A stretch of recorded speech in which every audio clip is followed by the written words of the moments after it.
بسم اللہ الرحمن الرحیم۔ آئیے ایک منٹ نہج البلاغہ کے ساتھ گزاریے۔ نہج البلاغہ امیر المومنین علیہ السلام کا افضات گرامی کا کلام ہے، جو کلمات کسار نمبر 147 میں اپنے ہاتھ سے اپنے سینے کی طرف اشارہ کر کے فرماتے ہیں، ہا ہونا العلم جمع، یہاں علم کا ایک ٹھاٹھے مارتا ہوا سمندر موجود ہے، کاش کوئی اس کو لینے والا مل جاتا۔ آئیے کوشش کریں ایک ایک منٹ ہی کلام امیر المومنین کو دیں اور امام کے بالخصوص کلمات کسار کو کم از کم ہم سمجھ لیں۔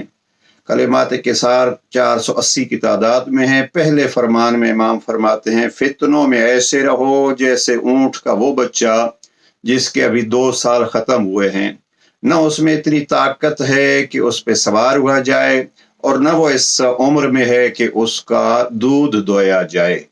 یعنی اس فرمان میں جناب امیر علیہ السلام واضح فرمانا چاہ رہے ہیں کہ اے انسان، اگر فتنوں کا دور ہو تو اپنے آپ کو فتنوں سے بچا کے رکھو۔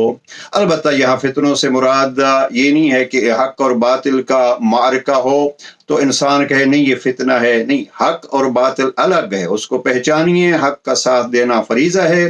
لیکن عام حالات میں لوگ ایک کہتا ہے ہمارے ساتھ ملو، ایک کہتا ہے ہمارے ساتھ ملو، نہیں، انسانوں کی اس گروہوں میں دیکھو، اگر دونوں فاسد ہیں تو دونوں کو چھوڑو اور جو حق پہ ہے اس کا ساتھ دو۔ پروردگار کلام امیر المومنین پہ عمل کرنے کی توفیق نصیب فرمائے۔ والسلام علیکم ورحمۃ اللہ۔